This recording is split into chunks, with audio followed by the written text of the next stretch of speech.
بسم الله الرحمن الرحيم ربي اشرح لي صدري ويسر لي أمري واحلل عقدة من لساني يفقهوا قولي. In the name of Allah, the most beneficent, the most merciful, we ask Allah to again send His greatest peace and blessings upon Muhammad wa ali Muhammad.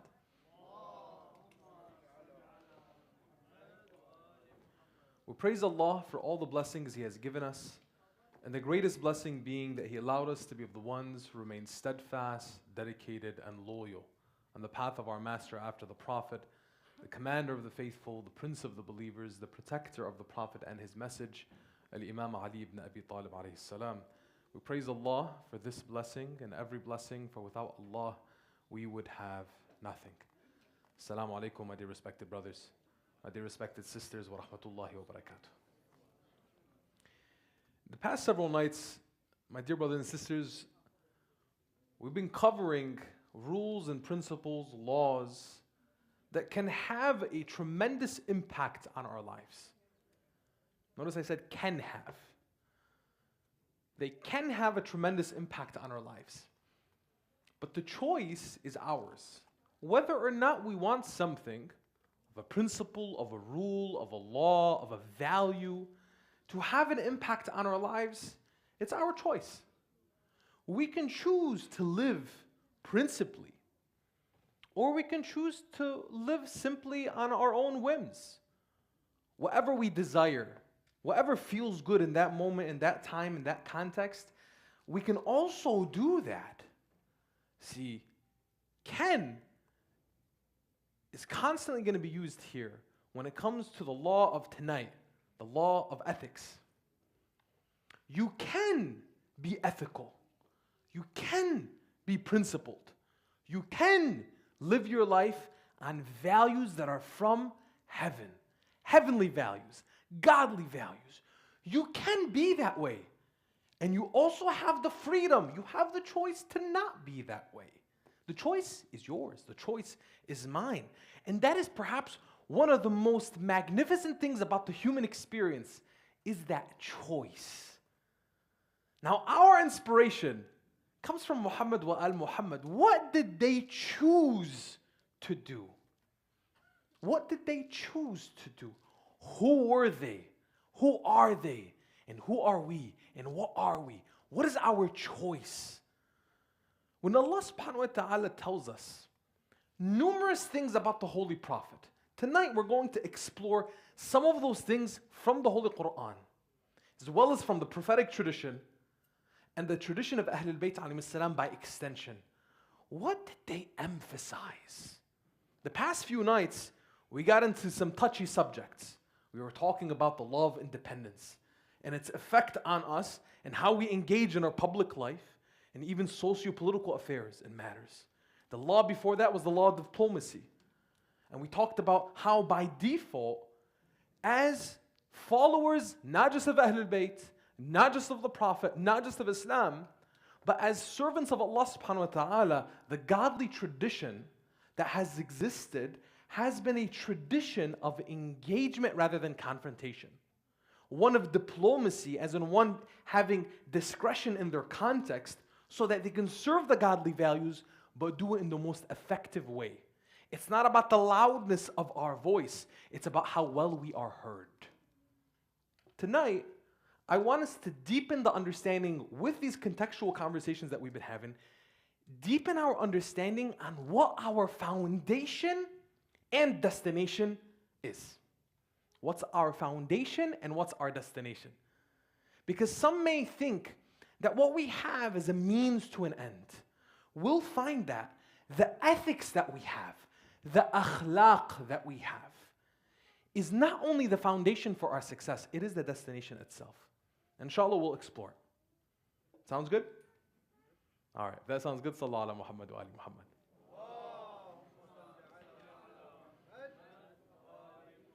A lot of times when we frame these conversations, especially of ethical ones and morality, we ask ourselves, how do we be ethical? How do we be moral in a corrupt world today? In the challenges of modernity, in the West, right? Who has heard these conversations framed that way? Time, place, etc., right? Tonight, I want you to visit this subject in a different way. Not because we are in 2025, not because we are in the 21st century, not because we are in America, not because we are in the West, not because of any of those things. I want you to challenge yourself and see that in every era, in every time, in every place, there were the challenges of morality and ethics. Unfortunately, we do a disservice to ourselves, and this is a theme that we have today.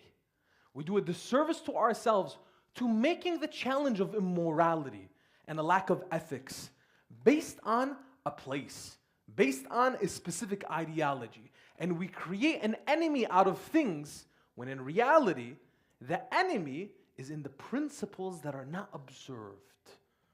Satan, Iblis, is the foremost enemy. Is Satan of the West or the East? Is Satan of the 21st century or of the centuries that didn't even have a name? When we look at the challenges that we have, they are ones of principle, of morality, of ethics, in all times. And the reason why I'm framing it this way is because some of us may think, let this time pass, then the challenges will become easy.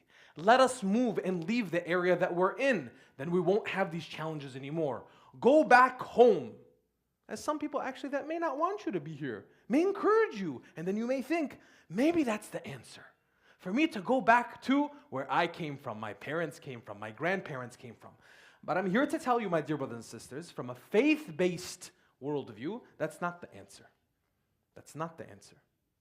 Because our Prophet Muhammad sallallahu alaihi wasallam, as Allah subhanahu wa ta'ala tells us in the Holy Quran, He tells us, وَمَا أَرْسَلْنَاكَ إِلَّا رَحْمَةً لِلْعَالَمِينَ. In Surah Al-Anbiya, chapter 21, verse 107. We have not sent you, O Muhammad, O Prophet, except as a mercy to the world. Now the mercy of Muhammad sallallahu alaihi wasallam, when God tells us His mercy encompasses the whole world, do you and I not have a role as His servants, as His followers, to play in that mercy for the whole world? Yes, we do. So when we're framing this conversation of ethics, of morality, it being the foundation for us and the destination for us, we need to see it that's not one that's reserved for the East or the West, for this time or that time. It's not the challenges of modernity.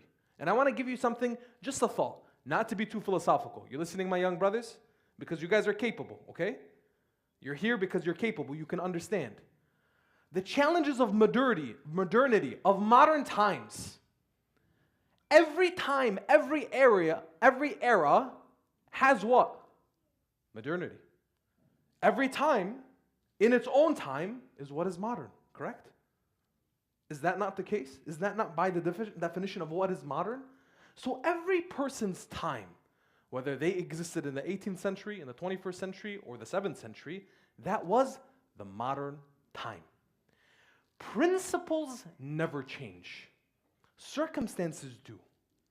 If you and I see the power that we have in the principles as our foundation and the destination, you and I will be able to look at the past several nights that we've had, and inshallah, the final night tomorrow, which we're going to be covering, the law of legacy, what we leave behind, in a very, very comprehensive way. But tonight is key, my dear brothers and sisters. So please, your utmost attention so that we can take the most out of this, build on what we've been building over the past 10 nights, and then inshallah conclude tomorrow night with a great understanding, inshallah.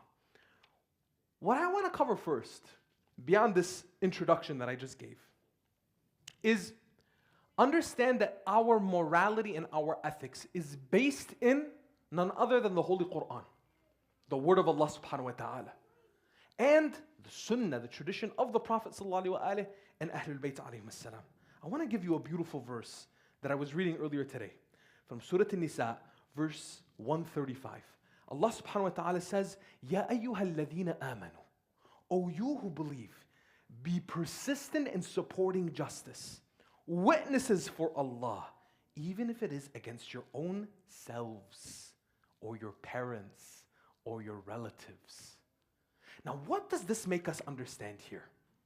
This verse provides us a calling, a cause from within, that when we are looking at truth and justice, we have to be comfortable with truth and justice from within first. Meaning what?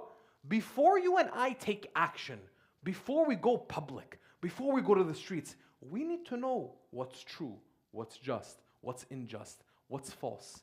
And we need to realize that there can be a sense of hypocrisy towards truth and justice. That if it's something that applies to my parents, my family, myself most importantly, that I'm just going to let it slide. But for other people, let me apply it. Right? Let's speak about generosity and giving and charity. And let's tell people, why are you being cheap? Why are you being stingy? Give, help the poor, help the needy. But I don't. We need to have this calm courage and dedication to loyalty of Allah subhanahu wa ta'ala's principles. A loyalty to Allah subhanahu wa ta'ala's principles start from within. So when I'm looking and I'm thinking, how do I make change, which has been a theme in these nights, it starts from recognizing that principle from within and applying it to myself and my family first and foremost. I can't try to bring justice and ethics and akhlaq into the world if I myself am not practicing it at home. Keep that with you. The next verse that I want you to examine is based on allowing us to have our values, our principles, our mabadi' lead us instead of what feels good, what feels right, or something, a trend that's popular. You can apply in your own head. Apply in your own mind as in what would be something relevant for you today. Allah subhanahu wa ta'ala tells us in Surah Sad, chapter 38, verse 26. He says, and do not follow your desire, lest it lead you astray from the path of God. Do not follow your desire, lest it lead you astray from God's path. Min sabilillah. When we're looking at our conduct, our behavior, it requires for us to challenge ourselves first and foremost. Anytime you find yourself, my dear brothers and sisters, asking, why don't people do this? Why don't people stand up? Why don't people give? Why don't people do? Why don't people say? That's where you need to take a step back and check yourself. What are you doing? First and foremost between you and Allah subhanahu wa ta'ala. What are you doing? A lot of us have things that we want to see in the community. Inshallah, it's a good thought. It's a good idea. Maybe it's a good feeling. We should. Okay, what are you doing about it? It's a feeling. That's nice. What are you doing about it? Have you thought about it? Have you contemplated on it? Have you done anything, any action, at least from within, to make that come into existence? The third verse that I want to bring with you all to contemplate and reflect on here tonight is from chapter 61, verse 2. It's a beautiful, simple verse. Some of you have heard this verse and inshallah apply this in your life. And this is the verse that I want to label here tonight as the verse of consistency. Because consistency, when it comes to our ethics, is the greatest asset for us. And without consistency, we're not going to see change within ourselves, change within our community, a commitment to Muhammad wa al Muhammad. It's not going to be there without this consistency. Allah subhanahu wa ta'ala tells us, Ya ayyuhalladhina amanu, O you who believe, why do you say what you don't do? O you who believe, why do you say what you don't do? Why do we go to each other and say these different things? And by the way, Allah subhanahu wa ta'ala is not telling the kuffar here. He's not telling the disbelievers. He's not telling the munafiqun, the munafiqeen. He's not telling people. He's saying to the believers. Look at how personal this verse is to you and I, inshallah, if we are believers. We pray we are believers, inshallah. He says, oh, you who believe, why do you say what you don't do? If you're going to say something, my young brothers in the front, listen, pay attention. We expect you to be here. I need your attention with me. Okay? Good? We're going to stay committed? So we're going to do what we say here tonight, right? All right, I need you guys to take a few steps closer to me. Okay? I want you to get as close as you can, mashallah. God bless you. Our young men, the leaders of our community, inshallah, in the future. A little bit more, it's okay, don't be shy. MashaAllah. Ilyas, right? MashaAllah. Come. Ahsantum. Let's give them a loud salawat ala Muhammad wa ali Muhammad.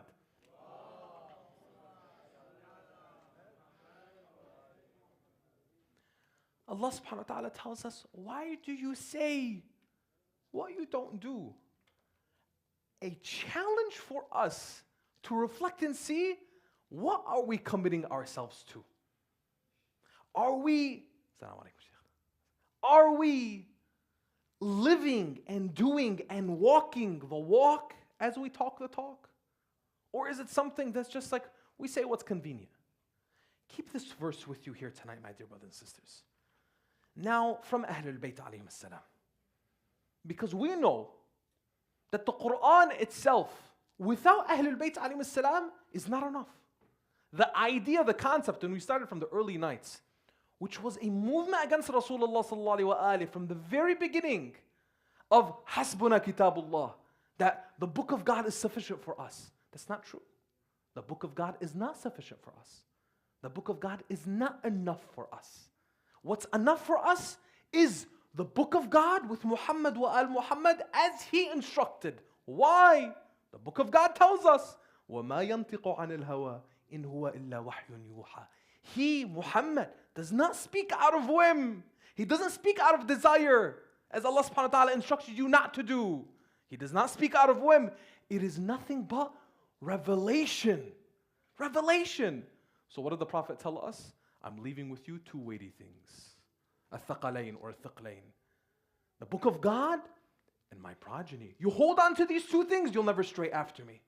So when we look at the Holy Quran and then we look at Ahlul Bayt alayhim salam as that model of guidance for us, what does Ahlul Bayt alayhim salam, what do they tell us? What do they guide us with? A beautiful excerpt from Sermon 233 in Nahj al-Balagha. My dear brothers and sisters, I've had conversations with some of us in the past several nights. And one person mentioned to me, Hajj, you mentioned sometimes Nahj al-Balagha, but Nahj al-Balagha is intimidating. It's a very dense book. And I told him, I agree with you. Nahj al-Balagha is intimidating. It's Imam Ali alayhi salam. The Quran itself is intimidating. It's the revelation of Allah subhanahu wa ta'ala. But just because something is intimidating, just because something is grand, doesn't mean that you don't try to benefit from it. Take the blessings from it. Read it. Listen to it. Imam Ali alayhi salam, in this part, I hope this part is very direct and not intimidating at all, and something that you and I can take a step back and reflect on. And I shared this particular part of this sermon with my family today. And I wanted them to reflect and think about this. And I want you to reflect and think about this tonight. In Sermon 233 of Nahj al-Balagha, Nahj al-Balagha, the peak of eloquence, which was compiled by the 11th century scholar Al-Sharif al-Radi, may Allah bless his soul. Imam Ali alayhi salam says, by Allah, if I were given all of the treasures under the stars and within the 7 heavens to commit a sin by simply depriving an ant of a grain of barley, I would not do it. Think about that. Imam Ali is saying, if you give me everything that this dunya has to offer, everything that Allah subhanahu wa ta'ala created, and I were to commit just one sin, by just one ant, deprive it of a grain of barley, I wouldn't do it. What is Imam Ali alayhi salam telling us? Also something cemented to us by Imam al-Sadiq alayhi salam. It's not about the size of the sin. It's about the one you're sinning against. Allah subhanahu wa ta'ala gave us everything. He asks of us to abide by a system that He created for our success. Don't try to circumvent the system and get to it with a shortcut that you think is better. Instead, apply through and through. And I know it's easier said than done. It's so much easier to say it up here than actually behave it. So all you who believe, why do you say what you do not do? Ya Allah, please make us of those who say and do the same thing. But think about that for a moment. Imam Ali's commitment to making sure, we mentioned in the previous nights, the story that Imam Ali alayhi salam had with Talha and Zubayr, and when they came and visited him, he turned off one candle, and he turned on another candle, and they asked him, what was that for? He said, this is from the money of the treasury, this is from my personal money. You guys came to me with a personal matter, so I'm only going to let the wick of my personal money burn because of this personal issue. I won't even let the wick of a candle burn. I won't deprive an ant from a grain of barley. This gives us pause, my dear brothers and sisters. To the greatest extent possible, heed to each other's rights. Take care of each other. We need to be there for one another. We need to make sure that we don't transgress against one another without even realizing it.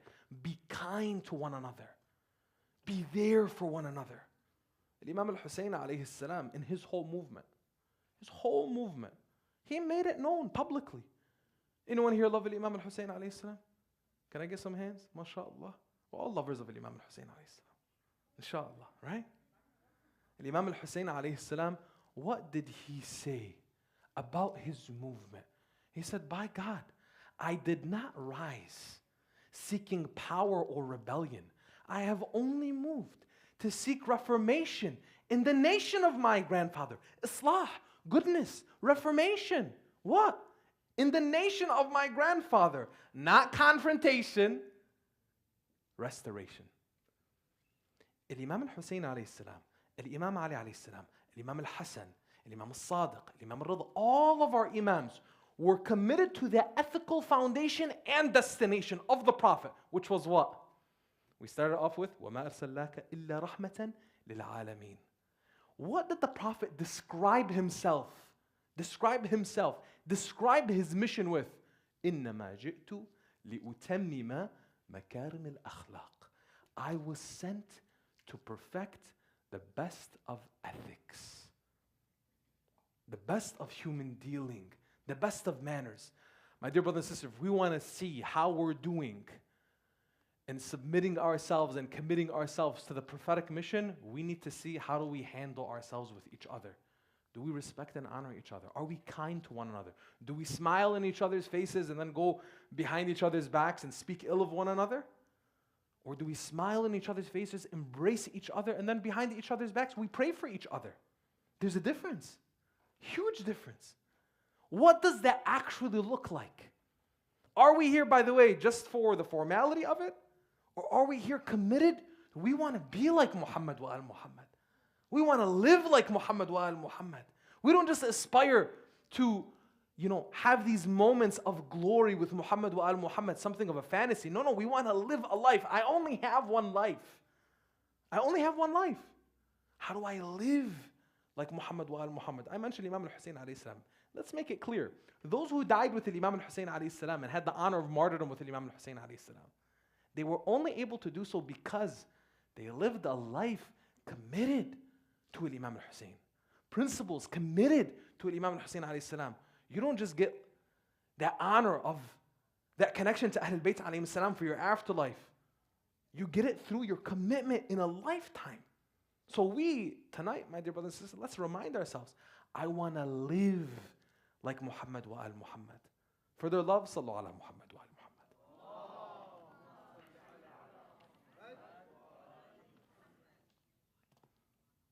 I mentioned earlier, as we started off, reframing the conversation from the challenges of modernity and the challenges of the West and the challenges of geography to there's challenges of every era. It's not because of the West that there's immorality. There's immorality in the West and in the East. It's not because it's the 21st century and the rise of technology that there's immorality. Immorality has existed before Muhammad sallallahu alaihi wasallam, after Muhammad sallallahu alaihi wasallam, during the time of Muhammad sallallahu alaihi wasallam. It's always existed. The principles have never changed. Now the circumstances may become unique in their particularities, but in essence, they're the same. But let's look at some of our challenges today, just so that we can see how can we practically address some of them. One, when we look at public discourse in our culture, when we're looking at public discourse, sometimes we're drawn into conversations, trends, causes, narratives that appeal to our emotions, that appeal to some aspect of what we believe is right or wrong. But unfortunately, a lot of times, we react without really concentrating on those principles that should be guiding us, and instead, we're reactive. Keep this in mind. When we're looking at our goal and who we are as followers of Ahlul Bayt alayhim salam, more often than not, if not at all times, it requires for us to be in a position of pause and reflection rather than reaction right away. The challenges of today, like the challenges of before, whether it be in public discourse, it be in professional settings, in public settings, in our social environments, we also have the challenge of our integrity. Our integrity is not always rewarded externally. Are you okay with that? Doing the right thing is not always going to be applauded. So are you okay with still doing the right thing without people giving you an applause, a pat on the back, some type of reward? And instead, are you okay with just maintaining your self-respect and your dignity, your honor, and your principles, knowing that Allah subhanahu wa ta'ala sees you? The next challenge that we have also exists, not just in public discourse, in social media, in professional settings, in social settings outside, but also here in our community settings, in our mosques, in our Islamic centers. Even our spaces, we need to make sure that our spaces are the first and foremost in challenging ourselves. Are we committed to the ethical standards of Ahlul Bayt alayhim salam? Meaning what? We need to be disciplined. We need to make sure that we're not going off of a whimsical sense of favoritism. Oh, I like this person, so I'm going to spend more time on this person, or do more with this person, or give more opportunity to this person, right? Oh, my family member can do this without giving an opportunity to somebody else. I need to be thinking within our community space, we are all brothers and sisters. We all should be committed to one another. So when I'm looking at ethics and moral leadership, it begins from within. It starts here. And by the way, in order for it to actually start here in the center, it needs to start individually, each and every one of us in our homes, with our spouses, with our children, because we bring them and our relationships into the center itself. So the stronger we are, I talked about in the law of diplomacy the other night, I said diplomacy should be implemented in our marriages, not just on a very public stage. In our marriages, we need to be thinking how to be diplomatic, how to use contextual discretion, how to be smart and how to navigate things, right? So when we're looking at that, building the strong family unit can contribute to us having a stronger community, a stronger center, a stronger mosque. Anytime we're looking at the challenges, start from within. Now, with that said, how to address some of these things and beyond, and what are the reminders for us, building off of what we've had from the Quran expressed tonight, from the Holy Prophet ﷺ and his mission, his prophetic mission, dedicated to makarim al-akhlaq, the best of ethics, the best of manners, the best of human dealing, and the examples of Ahlul Bayt alayhim salam, their commitment to truth and justice as the foundation for us. One, we need to continue in practice, not just the idea of root our values in revelation, in the Holy Quran. When we're talking, when we're engaging with one another, we need to be those who are committed to, yes, this was what Allah subhanahu wa ta'ala gave us in the Holy Quran. The values that we have, they're not arbitrary values. They're objective. They're rooted in the revelation. That's our compass. The Quran and Muhammad wa al-Muhammad, that's our compass. Not just my thought, my idea, my belief, no. Something that we can all come to and gather ourselves around. The second thing is building quiet integrity. Now, what do I mean by that? A lot of us can be loud and proud. It's very easy, especially nowadays, when it comes to social media. It's very easy for a person to become an activist. I mean, online activists, there's a lot of them. God bless them. By the way, I'm not dogging on them. They're great. But how much of that public persona, that public success, is private success? Or are we flaunting a public persona and a public success while hiding a private failure? For us, it's better for us to be quiet with integrity, committed, working behind the scenes, and let let not the whole world know what we're doing behind the scenes, but doing it effectively. Then let's say flaunting something publicly, but it's just loud and empty. I want you to think about that for a moment. When we're saying we want to be the same person privately and publicly, when you're an activist and you're pushing for change, and our belief as followers of Ahlul Bayt alayhim salam and servants of Muhammad wa al-Muhammad, that commitment to change starts from within. If I want to see change, I need to be one who's rallying for change myself.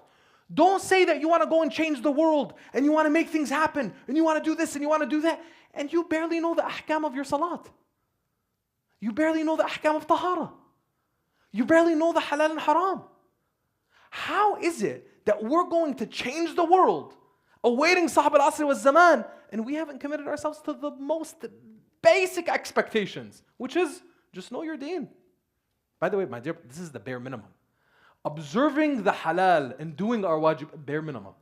Making sure that we don't fall into the sin, which yes, it's a challenge for all, but the commitment to that, no, it's not a big deal. No, Imam al-Sadiq alayhi salam, what does he tell us? Don't look at the size of the sin, look at the one you're sinning against.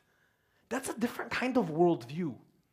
Challenge yourself to see, are we committed to a worldview inspired by Ahlul Bayt alayhim salam, that ethical foundation and destination, akhlaq, or are we committed to a worldview that we've gotten from ourselves, a combination of other people and other ideologies, and then we try to fit Ahlul Bayt alayhim salam within it to validate it for ourselves? It's a hard conversation to have, but let's have it. And guess what? I'm not here to hold you accountable. Neither are you here to hold me accountable. We're here to hold ourselves accountable. We're reflecting here tonight so that I can look back and see, Jalal, are you doing what is the best thing for you with Allah subhanahu wa ta'ala as inspired by Muhammad wa al-Muhammad? That's the key for each and every one of us to ask ourselves that question and implement from here tonight. The third thing that I would recommend, my dear brothers and sisters, in reflecting on all of these, the challenges that we have, the third thing that we can do, I mentioned accountability. I'm not going to hold you accountable, neither are you going to hold me accountable. We can help hold our own selves accountable. And that helps by having the right friends around you. Friends can make or break you. Friends can easily make or break you. So when I'm surrounding myself with people who remind me of who I want to be, what I want to aspire to, that can be extremely powerful. Or you can be dragged away by people thinking that, hey, they're your best buddies, they're your best friends, she's a great sister, he's a great brother, but not realizing the impact that they're having on you and straying away from the actual destination. If you find in yourself self-introspection, reflection, and muhasabat al-nafs, this kind of assessing oneself, it's highly recommended by the Prophet ﷺ. We mentioned in the previous nights the idea of reflection and how rewarded it was. On Laylatul Qadr, we said, imagine if you, 1 hour of reflection, and let's say it's during this lecture, which I hope to be, an hour of reflection. Imagine the reward you're getting. You're getting worth, the Prophet says, worth more than 70 years of worship. Now, in Laylatul Qadr, if you were there, and that I think ended up being like 5,000 something years, or something like that, right? It's an astronomical number. And with Allah subhanahu wa ta'ala, it's all possible. It's all possible. Now, this is just a regular night, but it's one of the nights of the holy month of Ramadan. Imagine the hour of reflection being more than 70 years of worship. Now, in that reflection, in that muhasabat al-nafs, particularly the self-introspection, when we look and we see, is today better than the last? One of the ways to assess, is today better than yesterday, is how is my akhlaq? How did I react to my kids today? How did I react to my children today? Did I lose my temper right away? Was I less patient today? Can you blame it all on the coffee? No. We need to be mindful. How is every day growing us? And the good measure of that, my dear brothers and sisters, is our akhlaq. How are we treating each other? Because to each other, we are our trust from Allah subhanahu wa ta'ala. Don't take that lightly. Fourth, when it comes to our morality and our integrity, we need to make a mindset for us to choose moral courage over social comfort. But what does that mean?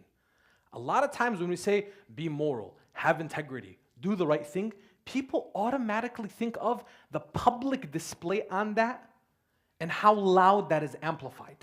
What does the Imam al-Sadiq alayhi salam tell us? كونوا دعاة لنا بغير ألسنتكم كونوا زينا لنا ولا تكونوا شيئا علينا.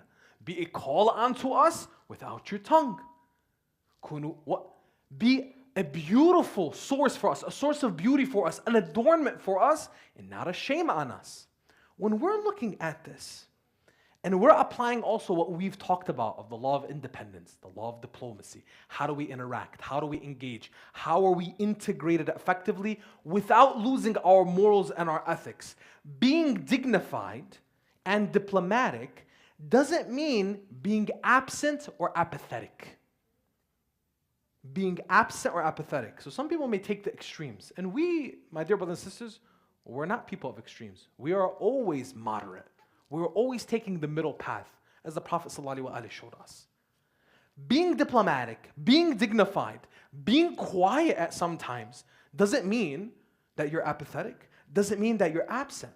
It means that you're focused on educating yourself, educating those around you, and looking at what's most effective within your context and your means. Remember we talked about al-maslaha wal-mafsada, right? Shar'an, when we're looking at to do or not to do something, in the principle of enjoining in good and forbidding the evil, you have to look and assess what's the most effective way forward. You can't just say, oh, I'm doing good, I'm trying to bring people towards good, so I'm just going to do whatever. No. We have to be mindful of the approach. Is this going to bring more good over the harm, or is there more harm that comes from the good in this situation? That needs to be the constant reminder for us. Now finally, my dear brothers and sisters, I want to leave you with some concluding thoughts to reflect on and kind of bringing this all together. At the end of the day, the path forward for us is not easy, but it is simple. I'm going to say that again. The path forward for us and the life for us as followers of Muhammad wa al-Muhammad, it's not easy. It is difficult, but it's simple. It's not complicated. And the answers are always there.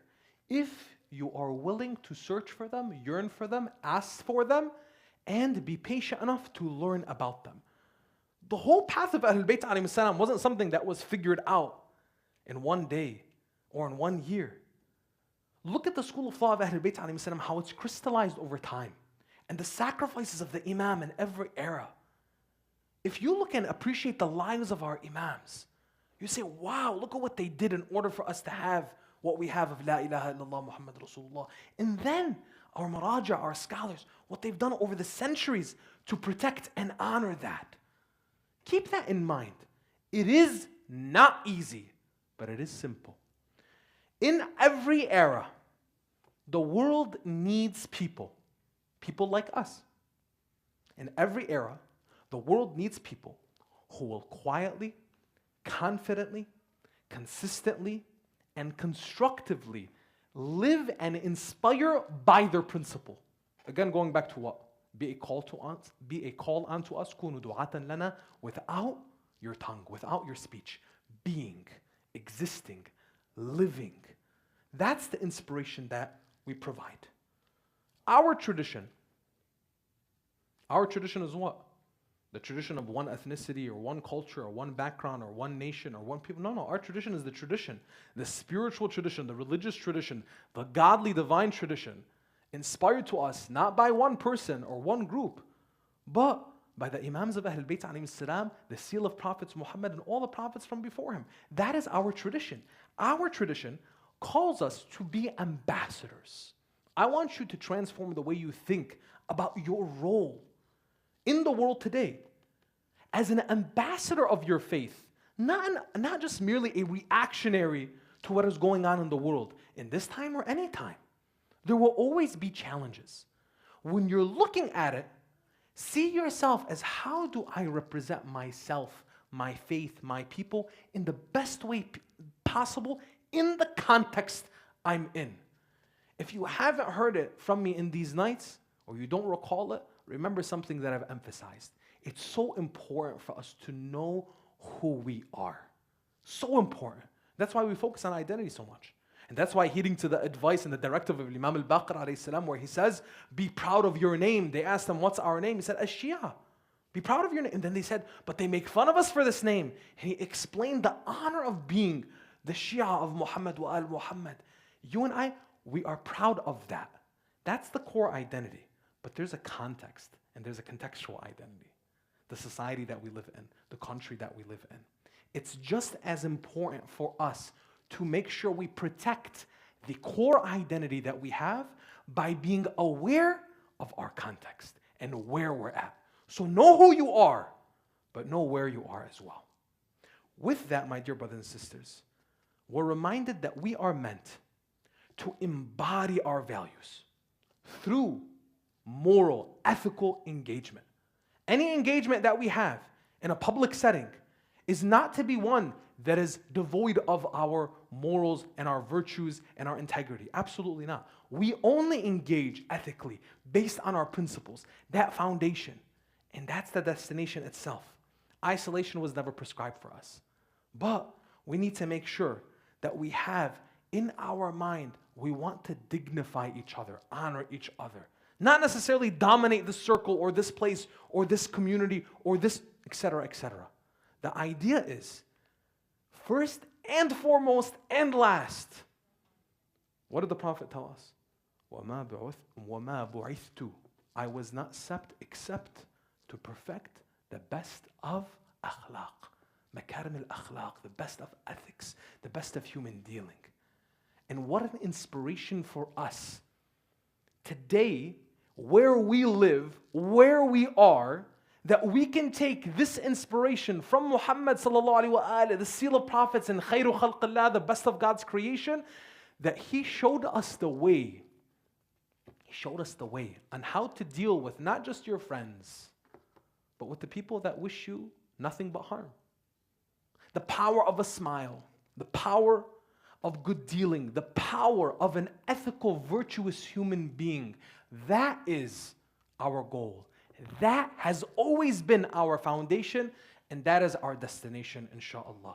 We ask Allah subhanahu wa ta'ala, with the light and guidance that He always provides, that we open our eyes and open our hearts and open our minds to that light and guidance, Ya Allah. Bhaq Muhammad wa al Muhammad, we ask Allah subhanahu wa ta'ala to continue to inspire us by their divine guidance. We ask Allah subhanahu wa ta'ala to hasten the reappearance of Sahib al-Asr wa Zaman, Ajalallahu ta'ala farajul sharif, and allow us to be part of that virtuous community that He is building for the world. We ask Allah subhanahu wa ta'ala to allow us to stay committed, and if we are not committed, to renew our commitment on their path, on the path of integrity, of virtue and peace for all people, inshaAllah. We ask Allah subhanahu wa ta'ala this, and we ask Allah subhanahu wa ta'ala to have mercy upon all of our marhumin, all of our dearly departed. Let us recite Surah Al-Fatiha for all of your marhumin, inshaAllah, especially those who have made